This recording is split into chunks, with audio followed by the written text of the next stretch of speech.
Hi and welcome to another video from Open School. അപ്പൊ ഈ ഒരു വീഡിയോ സ്പെസിഫിക്കലി നമ്മൾ ഡിവൈഎസ്പി ട്രെയിനി സ്പെഷ്യൽ റിക്രൂട്ട്മെന്റിന്റെ ഭാഗമായിട്ട് ടൈം ടേബിളും സ്റ്റഡി പ്ലാനും സിലബസും നമുക്കൊന്ന് ഡിസ്കസ് ചെയ്ത് പോകാം. അപ്പം നിങ്ങളിൽ ഒരുപാട് പേര് എന്നോട് ചോദിച്ച ഒരു ചോദ്യമാണ്, നമ്മൾ എന്ത് സിലബസ് നമ്മൾ ഇതിന് ഫോളോ ചെയ്യുന്നു, എന്തുകൊണ്ട് ആ ഒരു സിലബസ് ഫോളോ ചെയ്യുന്നു എന്നൊക്കെയുള്ള കാര്യങ്ങൾ നമ്മളൊന്ന് ചർച്ച ചെയ്തത്.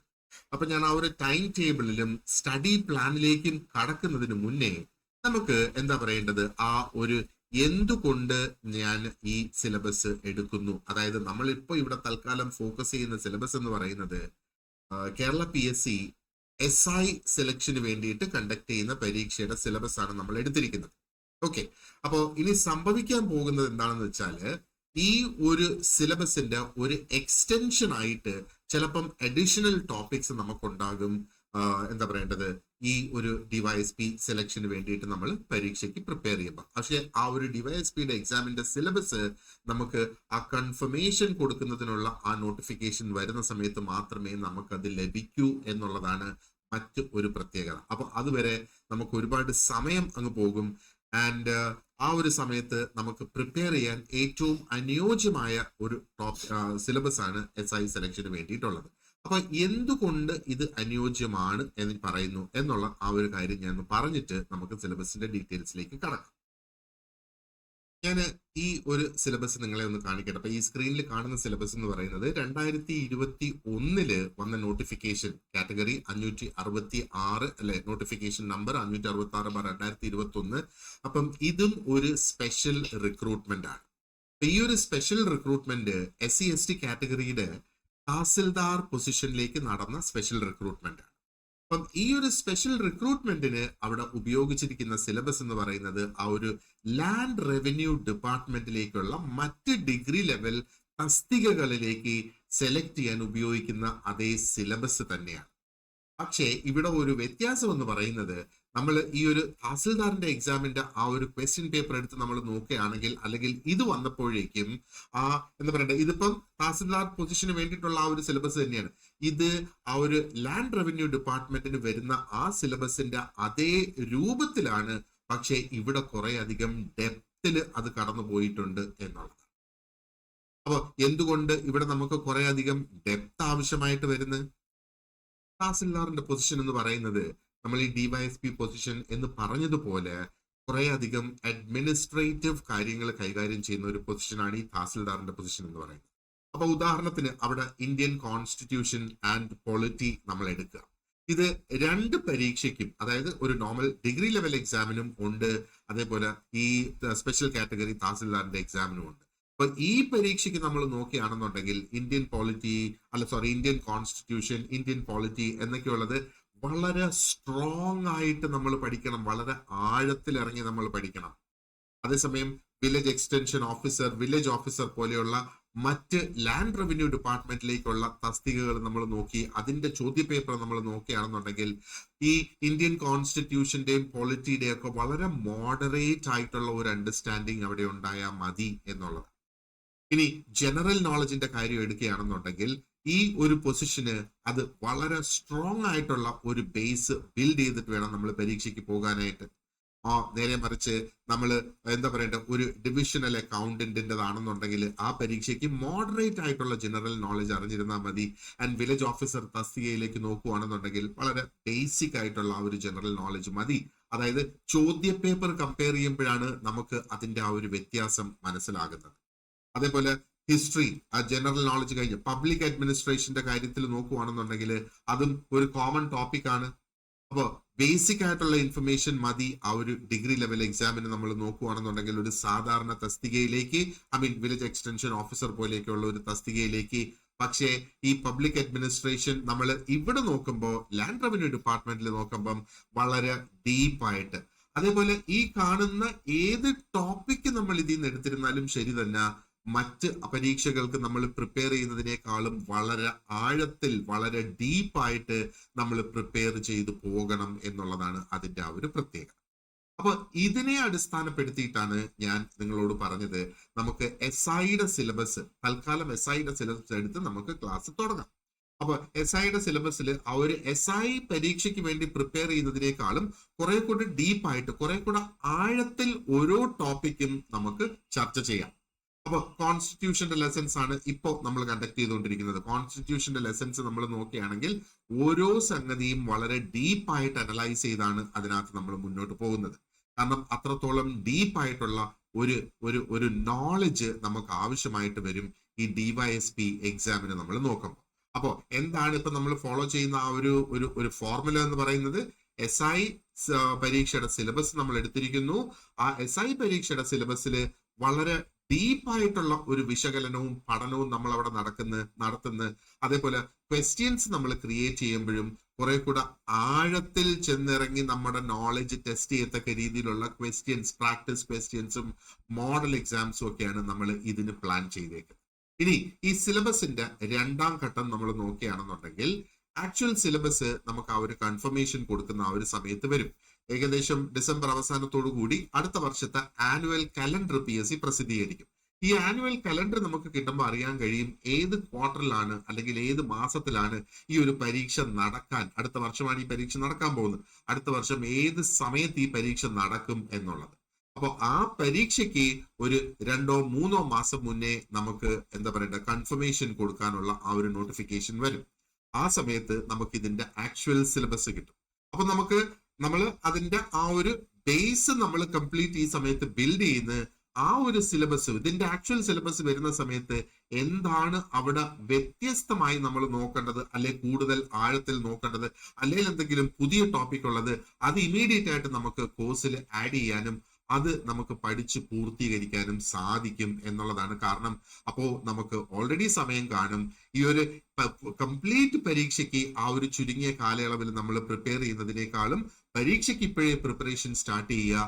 ആൻഡ് അതിനകത്ത് എക്സ്ട്രാ വരുന്ന ടോപ്പിക്സ് മാത്രം നമ്മൾ ആ ഒരു സമയത്ത് ഫോക്കസ് ചെയ്താൽ മതി. അപ്പൊ ആ ഒരു എന്താ പറയേണ്ടത്, ആ ഒരു സംഗതി പ്രാവർത്തികമാക്കുന്നതിന് വേണ്ടിയിട്ടാണ് ഇപ്പോൾ SI സിലബസ് നമ്മൾ ഫോക്കസ് ചെയ്ത് മുന്നോട്ട് പോകുന്നത്. ഓക്കെ, ഇനി എന്തെങ്കിലും ചോദ്യങ്ങൾ നിങ്ങൾക്ക് ഉണ്ടെങ്കിൽ നിങ്ങളുടെ സ്റ്റഡി ഗ്രൂപ്പിൽ ഈ ക്വസ്റ്റ്യൻ പോസ്റ്റ് ചെയ്യുക.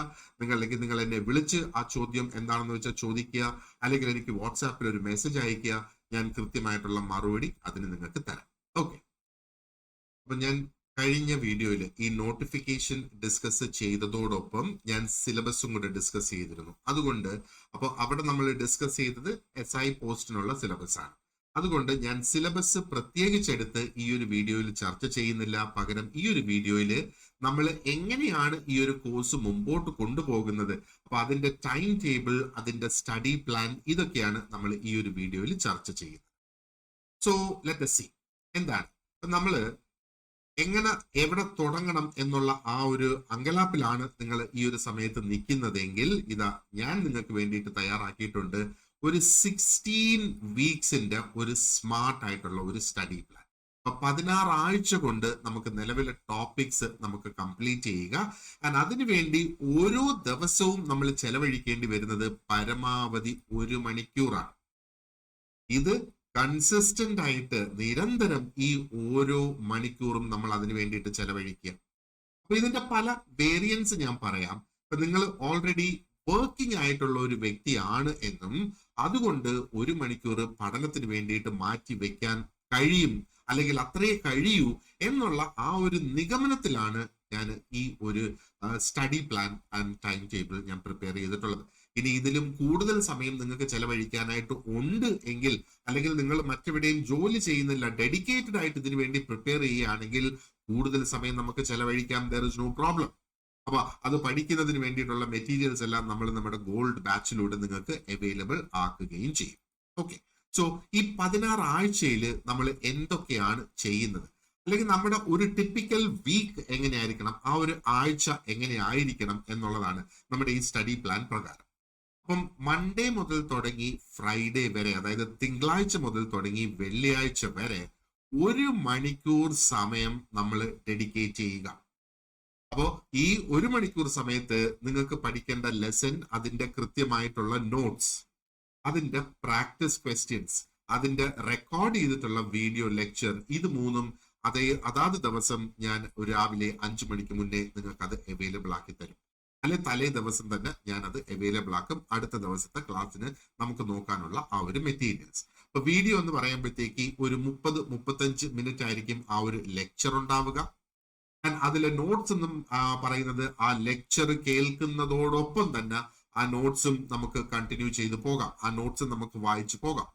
അപ്പൊ ഈ ഒരു 40 മിനിറ്റ് നമ്മൾ ഈ ലെക്ചറിന് വേണ്ടി ചെലവഴിച്ചതിന് ശേഷം ബാക്കി 20 മിനിറ്റ് എടുത്തിട്ട് നമ്മൾ അതിനകത്ത് കൊടുത്തിട്ടുള്ള ചോദ്യങ്ങൾ, അപ്പൊ 20 മിനിറ്റിൽ ഏകദേശം 25 മുതൽ 30 ചോദ്യങ്ങൾ അവിടെ കൊടുത്തിട്ടുണ്ടാകും. ആ ചോദ്യങ്ങളുടെ അവസാനം അതിന്റെ ആൻസർ കീയും എക്സ്പ്ലനേഷനും കൊടുത്തിട്ടുണ്ടാകും. ഇപ്പൊ PSC ആയിരുന്നാലും ശരി തന്നെ നമ്മൾ തയ്യാറെടുക്കുമ്പോഴത്തേക്ക് ടൈം മാനേജ്മെന്റും കൂടെ നമ്മൾ അവിടെ കൊണ്ടുവരണം. അപ്പൊ ഈ ഒരു 20 മിനിറ്റിൽ തന്നെ ആ 25 മുതൽ 30 ചോദ്യങ്ങൾ നിങ്ങൾ വായിച്ച് ആ ക്വസ്റ്റ്യൻസിനെ മനസ്സിലാക്കി അതിന്റെ ഉത്തരം രേഖപ്പെടുത്തി പോവുക. അത് പൂർത്തിയാക്കിയതിനു ശേഷം ആൻസറുമായിട്ട് കമ്പയർ ചെയ്യുക. അപ്പൊ നിങ്ങൾ ചൂസ് ചെയ്ത ആൻസറും ആൻസർ കീയിലും ശരിയാണ് ഉത്തരമെങ്കിൽ, അല്ല നിങ്ങളുടെ ഉത്തരം ശരിയാണെങ്കിൽ ആ ഒരു ചോദ്യത്തിലേക്ക് വീണ്ടും നിങ്ങൾ കടക്കേണ്ടതില്ല.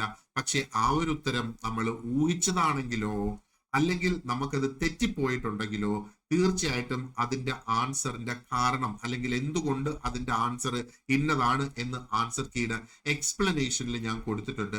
ആ എക്സ്പ്ലനേഷൻ വായിച്ച് നമ്മൾ ഒന്നും കൂടി അത് നോക്കണം.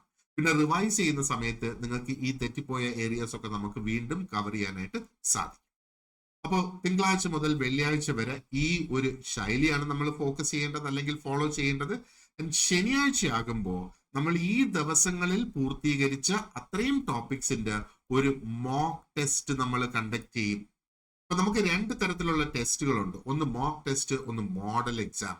ഈ മോക്ക് ടെസ്റ്റ് എന്ന് പറയുമ്പോഴത്തേക്ക് അത് പരിമിതമായ ടോപ്പിക്സ് ഉപയോഗിച്ചിട്ടായിരിക്കും മോക്ക് ടെസ്റ്റ് കണ്ടക്ട് ചെയ്യുക. പരമാവധി 50 ചോദ്യങ്ങളായിരിക്കും അതിനകത്തുണ്ടാവുക. ഇനി മോഡൽ എക്സാം എന്ന് പറയുമ്പോൾ ചിലപ്പോൾ അതൊരു കംപ്ലീറ്റ് സബ്ജക്റ്റിനെ ബേസ് ചെയ്ത് വരുന്ന ഒരു എക്സാം ആകാം, അല്ലെങ്കിൽ PSCയുടെ നിങ്ങളുടെ ആക്ച്വൽ പരീക്ഷയെ മോഡൽ ചെയ്തുകൊണ്ട് എല്ലാ ടോപ്പിക്സും റിലേറ്റ് ചെയ്തുള്ള ഒരു പരീക്ഷയാകാം മോഡൽ എക്സാം എന്ന് പറയുന്നത്. അങ്ങനെയുള്ള പരീക്ഷകൾ നമ്മൾ സിലബസ് കംപ്ലീറ്റ് ചെയ്ത് റിവിഷൻ സമയത്തായിരിക്കും അത് തുടങ്ങുക.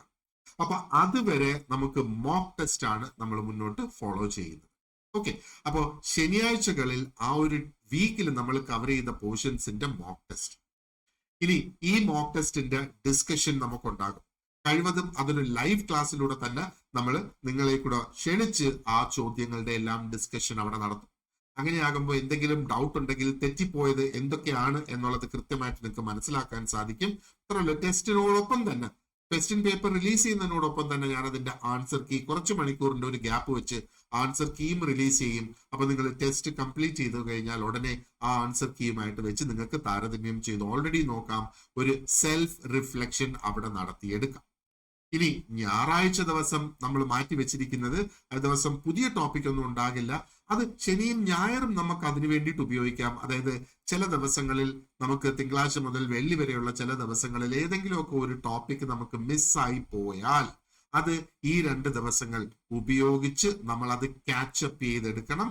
അപ്പൊ ഒന്നും മിസ്സായിട്ടില്ലെങ്കിൽ ആ ഒരു വ്യക്തി ഇത് റിവൈസ് ചെയ്യാനായിട്ടുള്ള ദിവസമായിട്ട് ഉപയോഗിക്കുക ഞായറാഴ്ച. അപ്പൊ ശനിയും ഞായറും പുതിയ ക്ലാസ്സസ് ഉണ്ടാവില്ല, പകരം നമ്മൾ ആ ഒരാഴ്ച പൂർത്തീകരിക്കുന്നതിന് വേണ്ടിയിട്ടായിരിക്കും കംപ്ലീറ്റ് ശനിയും ഞായറും നമ്മൾ ഉപയോഗിക്കുക. അപ്പോൾ അതാത് വീക്കിലെ ടോപ്പിക്സ് അതാത് വീക്കിൽ കംപ്ലീറ്റ് ചെയ്യണം എന്ന് പറയുന്നതിന്റെ ഒരു പ്രധാന കാരണം എന്ന് പറയുന്നത്, നമ്മൾ ഒരു പ്രോഗ്രസീവ് മെത്തേഡ് ആണ് ഈ ഒരു സ്റ്റഡിക്ക് നമ്മൾ ഫോക്കസ് ചെയ്യുന്നത്, റാൻഡം മെത്തേഡ് അല്ല. റാൻഡം മെത്തേഡ് എന്ന് പറഞ്ഞാൽ നമ്മൾ ഈ സബ്ജക്റ്റിൽ നിന്ന് ഒരു ടോപ്പിക്ക്, മറ്റേ സബ്ജക്റ്റിൽ നിന്ന് വേറൊരു ടോപ്പിക്ക്, പിന്നത്തെ 3-ാമത്തെ സബ്ജക്റ്റിൽ നിന്ന് അങ്ങനെയല്ല നമ്മൾ ഫോളോ ചെയ്യുന്നത്. ഓരോ സബ്ജക്റ്റിന്റെ ഒരു ടോപ്പിക്കിന്റെ ഒരു പ്രോഗ്രസീവ് മെത്തേഡ്. ഫോർ എക്സാമ്പിൾ നമ്മളിപ്പോ ഇന്ത്യൻ കോൺസ്റ്റിറ്റ്യൂഷന്റെ കാര്യം എടുക്കുകയാണെങ്കിൽ ആദ്യം കോൺസ്റ്റിറ്റ്യൂഷന്റെ ഹിസ്റ്ററി, എന്താണ് കോൺസ്റ്റിറ്റ്യൂഷൻ എന്നൊക്കെയുള്ളത്, കോൺസ്റ്റിറ്റ്യൂഷന്റെ സ്ട്രക്ചർ അത് പഠിക്കുന്നു. അത് പഠിച്ചതിന് ശേഷം നമ്മൾ പ്രിയാമ്പിൾ നമ്മൾ പഠിക്കുന്നു. അതിനുശേഷം അതിന്റെ ഓരോ സെക്ഷൻസ്, പ്രൊവിഷൻസ് നമ്മൾ പഠിച്ചു പോകുന്നു എന്നുള്ളതാണ്. അതാണ് ആ ഒരു പ്രോഗ്രസീവ് സ്റ്റഡി എന്ന് നമ്മൾ ഉദ്ദേശിക്കുന്നത്. അപ്പൊ ഈ ഒരു മെത്തേഡ് ജനറൽ നോളജിന് പോലും ഇത് ആപ്ലിക്കബിൾ ആണ് എന്നുള്ളത്. അപ്പൊ ജനറൽ നോളജ് നമ്മൾ പഠിക്കുമ്പോഴത്തേക്ക് അതിനെ ഒരു തീമായിട്ട് നമുക്ക് അതിനെ വിഭജിച്ച് അല്ലെങ്കിൽ ഡിസ്ട്രിബ്യൂട്ട് ചെയ്തെടുക്കാം. ഇപ്പൊ റാൻഡം ആയിട്ടുള്ള ഒരു ദിവസം നടന്ന എല്ലാ സംഭവങ്ങളും എടുത്ത് അന്നത്തെ ദിവസം നമ്മൾ പഠിക്കുന്നതിന് പകരം ഒരു തീം, ഓക്കെ, പൊളിറ്റിക്സിൽ എന്തൊക്കെയാണ് വന്നേക്കുന്നത്, അപ്പൊ അന്നത്തെ ദിവസം നമ്മൾ എന്താ പറയണ്ട ഒരു പെർട്ടിക്കുലർ പീരിയഡിൽ ഏകദേശം ജനറൽ നോളജ് എന്ന് പറയുമ്പോഴത്തേക്ക് കഴിഞ്ഞ 18 മാസത്തത് വളരെയധികം ഇമ്പോർട്ടന്റ് ആണ്. അപ്പോ നമ്മൾ എന്താ പറയണ്ട, ഒരു 2 മാസം അല്ലെ 3 മാസം ഒറ്റയ്ക്ക് ഒരു ബ്ലോക്ക് ആയിട്ട് എടുത്തിട്ട് ആ ഒരു ബ്ലോക്കിൽ അന്നത്തെ ദിവസം നമ്മൾ ഫോക്കസ് ചെയ്യാൻ പോകുന്നത് ഒരു പക്ഷേ സയൻസിനെ ബേസ് ചെയ്തായിരിക്കാം. അതിന്റെ അടുത്ത ദിവസം നമ്മൾ ഫോക്കസ് ചെയ്യാൻ പോകുന്നത് ഹിസ്റ്ററിയെ ബേസ് ചെയ്താകാം. ആ ഒരു രീതിയിൽ കാറ്റഗറൈസ് ചെയ്തിട്ടാണ് നമ്മൾ ഈ എന്താ പറയേണ്ടത് എല്ലാ സബ്ജക്റ്റും നമ്മൾ മുന്നോട്ട് കൊണ്ടുപോകും. ഓക്കെ, സോ ഇതാണ് നമ്മുടെ ആ ഒരു പ്ലാനിന്റെ ഒരു കംപ്ലീറ്റ് ഓവർവ്യൂ എന്ന് പറയുന്നത്. ഇനി കുറച്ചും കൂടെ ആഴത്തിലേക്ക് നമുക്ക് ഈ ഒരു പ്ലാനിലേക്ക് ചെന്നിറങ്ങാം. Let see how it works. Okay, so ഇനി തിരിച്ച് നമ്മൾ സിലബസിന്റെ കാര്യത്തിലേക്ക് നമ്മൾ വരുന്നത്. അപ്പൊ മൊത്തം ഞാൻ പറഞ്ഞു 16 ആഴ്ച കൊണ്ടാണ് നമ്മൾ ഇത് കംപ്ലീറ്റ് ചെയ്യാനായിട്ട് ഉദ്ദേശിക്കുന്നത്.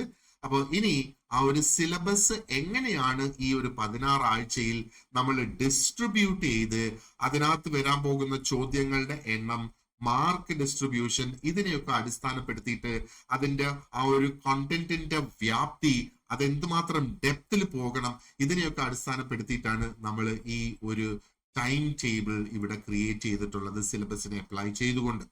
അപ്പോൾ ആദ്യത്തെ ആ 8 ആഴ്ചകൾ, വീക്ക് 1 to വീക്ക് 8, ഇവിടെ നമ്മൾ സ്പെഷ്യൽ ടോപ്പിക്സ് കവർ ചെയ്യുക. അതാണ് നമ്മൾ ഇപ്പൊ ചെയ്തുകൊണ്ടിരിക്കുന്നത്. സ്പെഷ്യൽ ടോപ്പിക്സിൽ നമുക്ക് കോൺസ്റ്റിറ്റ്യൂഷൻ ഉണ്ട്, IPC ഉണ്ട്, CRPC ഉണ്ട്, സൈബർ ലോ ഉണ്ട്, സൈക്കോളജി ഉണ്ട്, BNS ആണല്ലോ ഇപ്പോഴത്തെ പുതിയത്. സോ BNSും അതിനകത്ത് വരുന്നുണ്ട്. അപ്പൊ ഇത് വളരെ പ്രധാനപ്പെട്ട 20 മാർക്കിന്റെ ചോദ്യങ്ങൾ വരാൻ പോകുന്ന, 20 അല്ലെങ്കിൽ അതിൽ കൂടുതൽ മാർക്കിന്റെ ചോദ്യങ്ങൾ വരാൻ പോകുന്ന ഒരു സെക്ഷനാണ് സ്പെഷ്യൽ ടോപ്പിക്സ് എന്ന് പറയുന്നത്. അപ്പോ ഏറ്റവും ബുദ്ധിമുട്ടേറിയതിനെ നമ്മൾ ആദ്യം തരണം ചെയ്യുന്നു എന്നുള്ളതാണ് ഇതുകൊണ്ട് ഇവിടെ ഉദ്ദേശിക്കുന്നത്. അപ്പൊ ഏറ്റവും ബുദ്ധിമുട്ടേറിയതിനെ നമ്മൾ ആദ്യം തരണം ചെയ്ത് കഴിഞ്ഞാൽ ബാക്കിയുള്ളത് പഠിക്കുന്നതിന്റെ ഇടയിൽ നമുക്ക് ഇതിനെ ചെറുതായിട്ടൊന്ന് റിവൈസ് ചെയ്ത് നമ്മുടെ മനസ്സിൽ അതിനെ ഓർമ്മപ്പെടുത്തിക്കൊണ്ടേയിരിക്കാം. സൈക്കോളജി റിലേറ്റഡ് ആയിട്ടുള്ള ഒരുപാടധികം ടോപ്പിക്സ് ഉണ്ട് നമുക്ക് കവർ ചെയ്യാനായിട്ട്. അപ്പൊ അതിനാണ് അവിടെ 8 ആഴ്ച, അതായത് ഏകദേശം 2 മാസത്തെ സമയം നമ്മൾ എടുക്കുന്നത്. ഓക്കെ, ഇനി 9 മുതൽ 16 വരെയുള്ള ആഴ്ചയിൽ നമ്മൾ നോക്കുകയാണെന്നുണ്ടെങ്കിൽ നമ്മൾ current affairs, GK, maths, reasoning, English, Malayalam, ഇതെല്ലാം നമ്മൾ ഈ ഒരു കാലയളവിൽ നമ്മൾ തീർക്കും എന്നുള്ളത്. അങ്ങനെയാണ് ഈ ഒരു 16 ആഴ്ചയുടെ ഒരു ടോട്ടൽ ഡിസ്ട്രിബ്യൂഷൻ നമ്മൾ നോക്കിയാൽ. ഓക്കെ, ഇനി എല്ലാം നമ്മൾ ഈ ഒരു SIയുടെ ലേറ്റസ്റ്റ് സിലബസ് അനുസരിച്ചായിരിക്കും നമ്മൾ ഇതിനകത്ത് ഫോളോ ചെയ്യുക.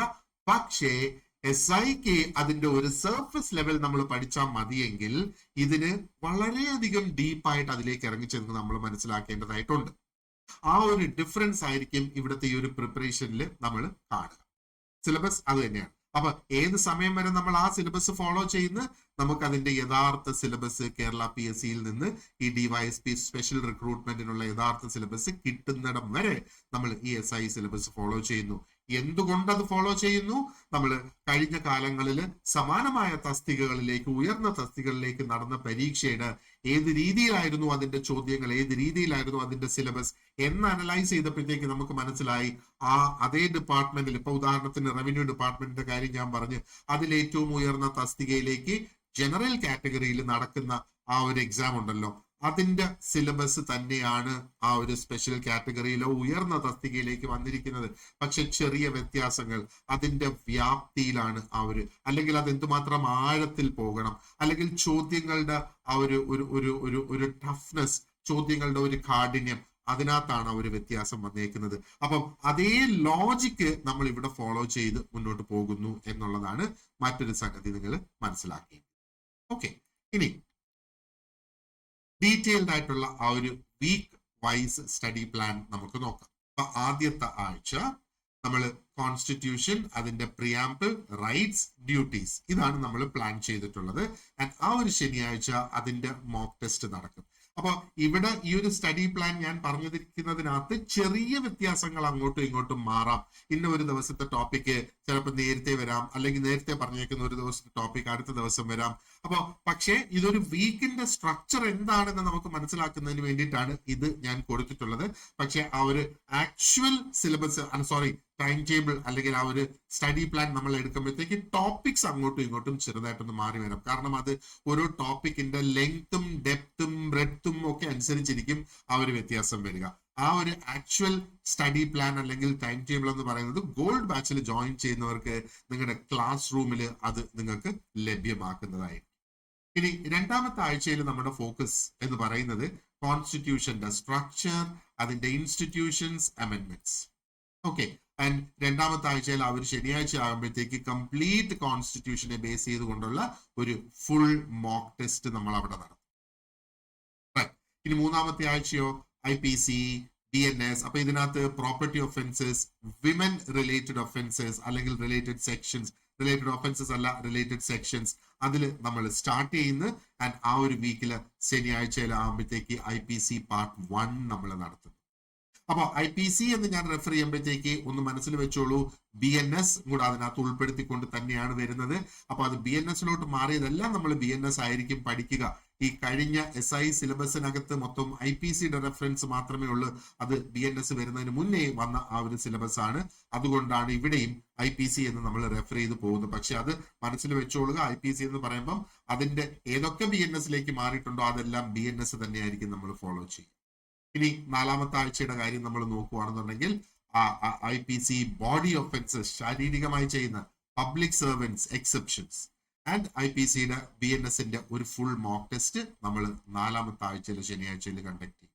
ഇനി അഞ്ചാമത്തെ ആഴ്ച CRPC, arrest, bail, summons, warrants and എന്താ പറയേണ്ടത്, അപ്പൊ ഇതിനെ ബേസ് ചെയ്തുകൊണ്ടുള്ള മോക്ക് ടെസ്റ്റ് ആണ് അഞ്ചാമത്തെ ആഴ്ച കണ്ടക്ട് ചെയ്യുക. ആറാമത്തെ ആഴ്ച സൈബർ ലോസ് ആണ് ബേസ് ചെയ്യാൻ പോകുന്നത്. അപ്പം IT act, cyber crimes, forensics, അപ്പോൾ അതിനെ ബേസ് ചെയ്തുകൊണ്ടുള്ള മോക്ക് ടെസ്റ്റ് ആണ് ആറാമത്തെ ശനിയാഴ്ച നടത്തുന്നത്. പിന്നെ ഏഴാമത്തെ സൈക്കോളജി, അതിനകത്ത് ബിഹേവിയറൽ തിയറീസ് ഉണ്ട്, ഇന്റലിജൻസിന്റെ തിയറീസ് ഉണ്ട്, നമുക്ക് കുറെ അധികം നോക്കാനായിട്ട്. ഇന്റലിജൻസ്, മെമ്മറി ഒക്കെ എങ്ങനെ പ്രവർത്തിക്കുന്നു, ഇതെല്ലാം നമുക്ക് ആ സിലബസിൽ നോക്കാനായിട്ടുണ്ട്. അപ്പൊ സൈക്കോളജി പാർട്ട് 1 ആണ് ഏഴാമത്തെ ആഴ്ചയിൽ വരിക. ഇനി എട്ടാമത്തെ ആഴ്ച നമ്മൾ നോക്കുകയാണെന്നുണ്ടെങ്കിൽ സൈക്കോളജി പാർട്ട് 2 ആണ് അവിടെ എടുക്കുക. അപ്പൊ സൈക്കോളജിയിൽ ഡീവിയൻസ്, ഇമോഷൻസ്, മോറൽ ഡെവലപ്മെന്റ്, ഇതാണ് നമ്മൾ എട്ടാമത്തെ ആഴ്ചയിൽ എടുക്കുക. ഇനി ഒമ്പതാമത്തെ ആഴ്ചയാകുമ്പോഴത്തേക്ക് മറ്റ് വളരെ പ്രധാനപ്പെട്ട ഒരു ടോപ്പിക്കാണ് കേരള അഡ്മിൻ, അതിനെ കേരള അഡ്മിനിസ്ട്രേഷനെ റിലേറ്റ് ചെയ്തുള്ളത്. അപ്പൊ കേരള ഗവർണൻസ് ആൻഡ് അഡ്മിനിസ്ട്രേഷൻ വളരെ പ്രധാനപ്പെട്ടതാണ്. അപ്പൊ ഇതിന് ഒരാഴ്ച നമ്മൾ ഡെഡിക്കേറ്റ് ചെയ്യുക. ഇനി പത്താമത്തെ ആഴ്ച current affairs, public health and life science. നോക്ക്, ഇതിനകത്ത് വരാൻ പോകുന്ന ഒരു ആക്ച്വൽ ഡിഫറൻസ് എന്ന് പറയുമ്പോഴത്തേക്ക് ഒരു പക്ഷേ കറന്റ് അഫയേഴ്സ് നമ്മൾ എല്ലാ ആഴ്ചയിലും ഒരു ദിവസം ഒരു എക്സ്ട്രാ ക്ലാസ് കൂടെ നിങ്ങൾക്ക് ലഭിക്കും. അത് കറന്റ് അഫയേഴ്സിനെ ബേസ് ചെയ്താകാം. കാരണം കറന്റ് അഫയേഴ്സ് എന്ന് പറയുന്നത് നമ്മൾ നിരന്തരമായി കണ്ടിന്യൂസ് ആയി നമ്മൾ പ്രാക്ടീസ് ചെയ്തുകൊണ്ടേയിരിക്കേണ്ട കാര്യമാണ് ആ ഒരു കറന്റ് അഫയേഴ്സ്. പക്ഷെ അതിന് വേണ്ടിയിട്ട് ഡെഡിക്കേറ്റഡ് ആയിട്ടുള്ള ഒരു ആഴ്ചയുണ്ട്, current affairs, public health, life science. Okay, അതാണ് പത്താമത്തെ മോക്ക് ടെസ്റ്റിൽ അതാണ് ഉൾപ്പെടുത്തുക. ഇനി 11ാമത്തത് ഈ കറന്റ് അഫയേഴ്സ് പോലെ തന്നെ പ്രധാനപ്പെട്ടതാണ് ജനറൽ നോളജ് എന്ന് പറയുന്നത്. അപ്പൊ 11ാമത്തെ ആഴ്ച നമ്മൾ ജനറൽ നോളജ് എടുക്കുന്നത്, ഹിസ്റ്ററി, ജോഗ്രഫി, എക്കണോമിക്സ് എടുക്കുന്നത്. അതിന്റെ ഒരു കംപ്ലീറ്റ് മോക്ക് ടെസ്റ്റ് നമ്മൾ 11ാമത്തെ ആഴ്ചയിൽ കണ്ടക്ട് ചെയ്യുന്നത്. അപ്പൊ ഇത് എന്തുകൊണ്ട് 11ാമത്തെ സിലബസിൽ ഫസ്റ്റ് ടോപ്പിക്കാണ്. എന്തുകൊണ്ട് 11ാമത്തെ ആഴ്ചയിലേക്ക് വന്ന് പല പരീക്ഷകൾക്കായിട്ട് നിങ്ങൾ ഓൾറെഡി പ്രിപ്പയർ ചെയ്യുന്നതാകാം, അല്ലെ പ്രിപ്പയർ ചെയ്തിട്ടുള്ളതാകാം ഈ ജനറൽ നോളജ്, ഹിസ്റ്ററി, ജോഗ്രഫി എന്നൊക്കെ പറയുന്നത്. പക്ഷേ അതിനൊട്ടും നമ്മൾ പ്രാധാന്യം കുറയ്ക്കുന്നില്ല. കാരണം ഒരുപാട് പോയിന്റുകൾ വരുന്ന ഒരു ചോദ്യങ്ങൾ ഇതിനകത്ത് നിന്ന് വരും. ഇനി 12ാമത്തെ ആഴ്ച മാത്സ്, അർത്ഥമെറ്റിക്, പെർസെന്റേജസ്, ഇതൊക്കെയാണ് നമ്മൾ അവിടെ നോക്കുന്നത്. ആൻഡ് മാത്സ് പാർട്ട് 1 12ാമത്തെ ശനിയാഴ്ച പരീക്ഷയാണ്. പിന്നെ 13 റീസണിങ്, സീരീസ്, കോഡിങ്, ഡീകോഡിങ്, ഇതെല്ലാം അവിടെ വരുന്നത്. ആൻഡ് അതിന്റെ റീസണിങ് ഫുള്ളിന്റെ ഒരു മോക്ക് ടെസ്റ്റ് നമ്മൾ 13ാമത്തെ ആഴ്ചയിൽ ശനിയാഴ്ച കണ്ടക്ട് ചെയ്യും. പിന്നെ 14ാമത്തെ ആഴ്ചയെ നമ്മൾ ഫോക്കസ് ചെയ്യാൻ പോകുന്നത് ഇംഗ്ലീഷ് ഗ്രാമർ, ഇംഗ്ലീഷും അതിന്റെ ഗ്രാമറും വൊക്കാബുലറിയും. നമ്മൾ ഒരുപാട് അധികം സമയം എടുത്ത് തന്നെ നമ്മൾ പ്രാക്ടീസ് ചെയ്ത് പോകേണ്ട ഒന്നാണ് ഇംഗ്ലീഷ് എന്ന് പറയുന്നത്. 20 മാർക്കിന്റെ ചോദ്യങ്ങളാണല്ലേ അതിനകത്ത് നിന്ന് വരിക. അപ്പോ ഇംഗ്ലീഷിന് നമ്മൾ ഒരു ഫുൾ മോക്ക് ടെസ്റ്റ് അതിന്റെ 14ാമത്തെ ആഴ്ച കണ്ടക്ട് ചെയ്യും. അപ്പം ഓർത്തു വെച്ചോളൂ, നമ്മൾ സിലബസ് കംപ്ലീറ്റ് ചെയ്തിരുന്നാലും ശരി, പിന്നീടും നമുക്ക് ഒരുപാട് സമയമുണ്ട്. അപ്പോ നിങ്ങളുടെ ഈ മോക്ക് ടെസ്റ്റ് നടത്തുന്നതിന് അതിലൂടെ എനിക്ക് മനസ്സിലാക്കാനായിട്ട് സാധിക്കും ഓരോരുത്തരുടെയും വീക്ക് ഏരിയാസ് ഏതാണ്. പിന്നെ ആ റിവിഷൻ നമ്മൾ സ്റ്റാർട്ട് ചെയ്യുമ്പോഴെന്ന് പറഞ്ഞാൽ ആ വീക്ക് ഏരിയാസ് പരിഹരിക്കത്തക്ക രീതിയിലായിരിക്കും നമ്മൾ ആ ഒരു റിവിഷൻ നടത്തി മുന്നോട്ട് കൊണ്ടുപോവുക. മനസ്സിലായോ? ഇനി 15ാമത്തെ ആഴ്ചയില് നമ്മൾ മലയാളത്തിന്റെ ഗ്രാമറും യൂസേജും ആ സിലബസിൽ പറഞ്ഞിട്ടുള്ള ടോപ്പിക്സ് എല്ലാം ആൻഡ് 15ാമത്തെ ആഴ്ച ശനിയാഴ്ച ആകുമ്പോൾ അതിന്റെ ആ ഒരു മോക്ക് ടെസ്റ്റ് നമ്മൾ കണ്ടു. ഇനി 16ാമത്തെ ആഴ്ച നമ്മൾ ഫുൾ വെച്ചിരിക്കുന്നത് സിലബസ് കംപ്ലീറ്റ് ചെയ്ത ഉടനെ നമുക്കൊരു റിവിഷനും നടത്തണം, ഫൈനൽ മോക്ക് ടെസ്റ്റും നടത്തണം. അതിനു വേണ്ടിയിട്ടാണ് ഈ ഒരു 16ാമത്തെ ഒരാഴ്ച നമ്മൾ വെച്ചേക്കുന്നത്. ഇനി 17ാമത്തെ ആഴ്ച മുതല് നമ്മൾ കണ്ടിന്യൂസ് ആയിട്ട് പരീക്ഷ വരെ റിവിഷൻ അങ്ങ് തുടങ്ങും. അപ്പൊ ഈ മോക്ക് ടെസ്റ്റ് മിക്കവാറും ഉള്ള മോക്ക് ടെസ്റ്റുകളെല്ലാം ഓൺലൈൻ ആയിട്ടായിരിക്കും ഞാൻ നടത്തുക. ഗൂഗിൾ ക്വിസ് ഉപയോഗിച്ച് ഓൺലൈൻ ആയിട്ടായിരിക്കും. അപ്പൊ ഓൺലൈൻ ആയിട്ട് നടത്തുന്നതിന്റെ ഒരു ഗുണം എന്ന് പറയുന്നത് നിങ്ങൾ ആരൊക്കെ ആ ടെസ്റ്റ് അറ്റൻഡ് ചെയ്തു, എത്ര സമയം കൊണ്ട് നിങ്ങൾ ആ ടെസ്റ്റ് അറ്റൻഡ് ചെയ്തു, അതേപോലെ ഏതൊക്കെ ചോദ്യങ്ങൾ നിങ്ങൾക്ക് തെറ്റിപ്പോയി എന്നുള്ളത് എനിക്ക് മനസ്സിലാക്കാനായിട്ട് സാധിക്കും. അപ്പൊ ചോദ്യങ്ങൾ തെറ്റിപ്പോകുന്ന ചോദ്യങ്ങളാണ് ഒരു വ്യക്തി വർക്ക് ചെയ്യേണ്ട വീക്ക് ഏരിയാസ് എന്നുള്ളത്. ആ വീക്ക് ഏരിയാസ് ഏതാണ് എന്ന് എനിക്ക് ഐഡന്റിഫൈ ചെയ്ത് ഒരു ഇൻഡിവിജ്വൽ പ്ലാൻ ആ റിവിഷന് വേണ്ടിയിട്ട് എനിക്ക് തയ്യാറാക്കാനായിട്ട് സാധിക്കും. ചിലർക്ക് എക്സ്ട്രാ കോച്ചിങ് ചില ഏരിയാസിൽ വേണ്ടതായിട്ട് വരും, അതിനും നമുക്ക് സാധിക്കും. അതേപോലെ ഈ പരീക്ഷ നടക്കാൻ പോകുന്നത് ഇംഗ്ലീഷിലാണ്. ഇതിന് മലയാളം തർജ്ജമയുടെ ചോദ്യങ്ങൾ ഉണ്ടാവാൻ സാധ്യതയില്ല. അപ്പോ അങ്ങനെ വരുമ്പോ നമ്മൾ ഇംഗ്ലീഷ് ചോദ്യങ്ങൾ വായിച്ച് കൃത്യമായിട്ട് മനസ്സിലാക്കി അതിന്റെ ഉത്തരത്തിലേക്ക് എത്താനുള്ള ആ ഒരു സ്കില്ലും കൂടെ നമുക്ക് ഡെവലപ്പ് ചെയ്ത് എടുക്കണം. അപ്പൊ അത് ആദ്യത്തെ മോക്ക് ടെസ്റ്റ്, രണ്ടാമത്തെ മോക്ക് ടെസ്റ്റ്, മൂന്നാമത്തെ മോക്ക് ടെസ്റ്റ് ഒക്കെ ആകുമ്പോഴത്തേക്കും എനിക്ക് നിങ്ങളുടെ ഓരോരുത്തരുടെയും ഒരു ടെമ്പറമെന്റ് എന്താണ്, അല്ലെങ്കിൽ നിങ്ങൾ എവിടെയാണ് പ്രധാനമായിട്ട് ലാക്ക് ചെയ്യുന്നത്, ആ പരീക്ഷനെ അപ്രോച്ച് ചെയ്യുന്നതിൽ നിങ്ങൾക്ക് എന്താണ് ഒരു പ്രശ്നം എന്നുള്ളത് എനിക്ക് വ്യക്തമായിട്ട് മനസ്സിലാക്കാൻ സാധിക്കും. അതിനെ ബേസ് ചെയ്ത് ഒരു ഇൻഡിവിജ്വൽ ഫീഡ്ബാക്ക് നിങ്ങൾക്ക് തന്ന് അവിടെ നിന്ന് ഒരു എന്താ പറയേണ്ടത് ഒരു പ്രൊമോഷൻ നടത്തി മുന്നോട്ട് കൊണ്ടുപോകാനായിട്ട് എനിക്ക് സാധിക്കും എന്നുള്ളതാണ് അതിൽ നിന്ന് നിങ്ങൾ മനസ്സിലാക്കേണ്ട മറ്റൊരു സംഗതി. ഓക്കെ, സോ ഇതാണ് നമ്മുടെ സ്റ്റഡി പ്ലാൻ. ഈ ഒരു രീതിയിലാണ് നമ്മൾ മുന്നോട്ട് കൊണ്ടുപോകുന്നത്. അപ്പൊ നമ്മുടെ ഗോൾഡ് ബാച്ചിൽ ജോയിൻ ചെയ്താൽ എന്തൊക്കെയാണ് നിങ്ങൾക്ക് ലഭിക്കുക? ഡീറ്റെയിൽഡ് ആയിട്ടുള്ള നോട്ട്സ് ഓരോ ടോപ്പിക്കിനും നിങ്ങൾക്ക് ലഭിക്കും. ഇനി പ്രാക്ടീസിനുള്ള ക്വസ്റ്റ്യൻസ് ഞാൻ നേരത്തെ പറഞ്ഞതുപോലെ ഒരു ടോപ്പിക്കിന്റെ ആ ഒരു ഡെപ്ത് അനുസരിച്ച്, ആ ടോപ്പിക്കിന്റെ വലിപ്പം അനുസരിച്ച് 25 മുതൽ 30 ചോദ്യങ്ങൾ ഓരോ ടോപ്പിക്കിനും പ്രാക്ടീസ് ആയിട്ട് അതാത് ദിവസങ്ങളിൽ നിങ്ങൾക്ക് കിട്ടും. ആൻഡ് എല്ലാ ടോപ്പിക്സിനും റെക്കോർഡ് ചെയ്തിട്ടുള്ള വീഡിയോ ലെക്ചർ ക്ലാസ്സസ് ആണ് നിങ്ങൾക്ക് തരിക. അപ്പൊ നമ്മൾ ലൈവ് ക്ലാസ്സിൽ നിന്ന് മാറി വീഡിയോ ലെക്ചർ ക്ലാസ്സിൽ ഫോക്കസ് ചെയ്യുന്നതിന്റെ ഒരു പ്രധാന റീസൺ എന്ന് പറഞ്ഞാൽ ഇത് റെക്കോർഡഡ് ആണ്. അപ്പോ ഒരു വ്യക്തിക്ക് ഒരു ദിവസം കവർ ചെയ്യാൻ കഴിഞ്ഞാൽ അടുത്ത ദിവസം വീണ്ടും നോക്കാം. ഒരു 2 ആഴ്ച കഴിഞ്ഞ് ഒന്നും കൂടെ നമുക്ക് തിരിച്ചു വന്ന ആ ഒരു ക്ലാസ്സിലേക്ക് റെഫർ ചെയ്യണമെങ്കിൽ അതും ചെയ്യാം. ഓക്കെ, ഇനി ആ ഒരു ഫൈനൽ റിവിഷൻ ഫേസിൽ നമ്മൾ കൂടുതൽ ഫോക്കസ് ചെയ്യാൻ പോകുന്നത് ലൈവ് ക്ലാസ്സസിലായിരിക്കും. ഫൈനൽ റിവിഷൻ ഫേസ് എപ്പോഴാണ് വരുന്നത്? പരീക്ഷയുടെ ഡേറ്റ് വന്നതിന് ശേഷമാണ് ഫൈനൽ റിവിഷൻ ക്ലാസ് നടക്കുന്നത്. പരീക്ഷയുടെ ഡേറ്റ് വന്നതിന് ശേഷവും നമുക്ക് ഏകദേശം 1.5-2 മാസം ഉണ്ടാകും പരീക്ഷയുടെ സമയത്തേക്ക്. അവിടെയാണ് ഫൈനൽ റിവിഷൻ. അതിനു മുന്നേ നിങ്ങൾ എല്ലാവരും ശരിക്കും ഈ ഒരു പരീക്ഷയ്ക്ക് പങ്കെടുക്കാനായിട്ട് പാകപ്പെട്ടിരിക്കും എന്നുള്ളത്. ഇനി ഞാൻ നേരത്തെ പറഞ്ഞതുപോലെ വീക്ക്ലി മോക്ക് ടെസ്റ്റ് നിങ്ങൾക്ക് കിട്ടും. ആൻഡ് ഈ ഫൈനൽ റിവിഷൻ ഫേസില് നമ്മൾ 12 ഫുൾ മോഡൽ എക്സാംസ് കണ്ടക്ട് ചെയ്യും. അപ്പോ അത് എങ്ങനെയാണോ ആ ഒരു മാർക്ക് ഡിസ്ട്രിബ്യൂഷൻ അനുസരിച്ച് ചോദ്യങ്ങൾ PSC ചോദിക്കാൻ പോകുന്നത്, അതേ മോഡലിൽ ക്രിയേറ്റ് ചെയ്തിട്ടുള്ള 12 ഫുൾ മോഡൽ എക്സാംസ് ആയിരിക്കും കണ്ടക്ട് ചെയ്യുക. ആൻഡ് ഈ ലൈവ് സെഷൻസ് എന്ന് പറയുന്നത് പോലെ തന്നെയാണ് നമ്മുടെ ഡൗട്ട് ക്ലിയറിംഗ് സെഷൻസ് എന്ന് പറയുന്നത്. അപ്പൊ അതിനുവേണ്ടി ഡെഡിക്കേറ്റഡ് ആയിട്ടുള്ള ടൈം ഉണ്ടാകും. ഇപ്പൊ ഡൗട്ട് ക്ലിയറിംഗിന് ഒരു സെഷൻ വരാനായിട്ട് നിങ്ങൾ കാത്തിരിക്കേണ്ട. എപ്പോ നിങ്ങളുടെ മനസ്സിലൊരു ഡൗട്ട് തോന്നുന്നുവോ നിങ്ങൾ നിങ്ങളുടെ വാട്സാപ്പ് സ്റ്റഡി ഗ്രൂപ്പിൽ ആ ക്വസ്റ്റ്യൻ പോസ്റ്റ് ചെയ്യുക, അല്ലെങ്കിൽ ഫോൺ എടുത്ത് എന്നെ നേരിട്ട് വിളിക്കുക, അല്ലെങ്കിൽ എനിക്ക് പേഴ്സണൽ ആയിട്ടൊരു മെസ്സേജ് അയക്കുക. ഓൺ ദ സ്പോട്ട് എനിക്കത് പരിഹരിച്ച് തരാനായിട്ട് സാധിക്കും. ഓക്കെ, അപ്പോ നമുക്ക് ഒരു വാട്സാപ്പ് ഗ്രൂപ്പ് ഉണ്ട്. ഈ ഗ്രൂപ്പില് വാട്സാപ്പ് സ്റ്റഡി ഗ്രൂപ്പ് ഉണ്ട്. ഈ ഗ്രൂപ്പില് നിങ്ങൾക്ക് ഈ പരീക്ഷയെ കുറിച്ചും സിലബസിനെ കുറിച്ചും ടോപ്പിക്സിനെ കുറിച്ചുള്ള റെഗുലർ അപ്ഡേറ്റ്സ് ലഭിക്കും, റിമൈൻഡേഴ്സ് ലഭിക്കും. ആൻഡ് പരീക്ഷയെ കുറിച്ചുള്ള ഏത് തരത്തിലുള്ള ചോദ്യങ്ങൾ നിങ്ങൾക്ക് ചോദിക്കാനും അല്ലെങ്കിൽ തസ്തികയെ കുറിച്ചായിരുന്നാലും ചോദിക്കാനും നിങ്ങൾക്ക് അവിടെ സാധിക്കും എന്നുള്ളതാണ്. എന്നിട്ട് എന്താ പറയേണ്ടത്, നിങ്ങൾക്ക് ഒരു ഗോൾഡ് ബാച്ചിൽ നിങ്ങൾ ജോയിൻ ചെയ്താൽ, അപ്പൊ ഗോൾഡ് ബാച്ച് എന്ന് പറഞ്ഞാൽ ചെറിയൊരു ഫീസ് പേ ചെയ്ത് പഠിക്കുന്ന ഒരു ബാച്ചാണ് ഗോൾഡ് ബാച്ച് എന്ന് പറയുന്നത്. ആ ഒരു ബാച്ചുകാർക്കാണ് കംപ്ലീറ്റ് ആയിട്ടുള്ള നോട്ട്സും വീഡിയോസും മോക്ക് ടെസ്റ്റും ഗൈഡൻസും എല്ലാം ലഭിക്കുക എന്നുള്ളത്.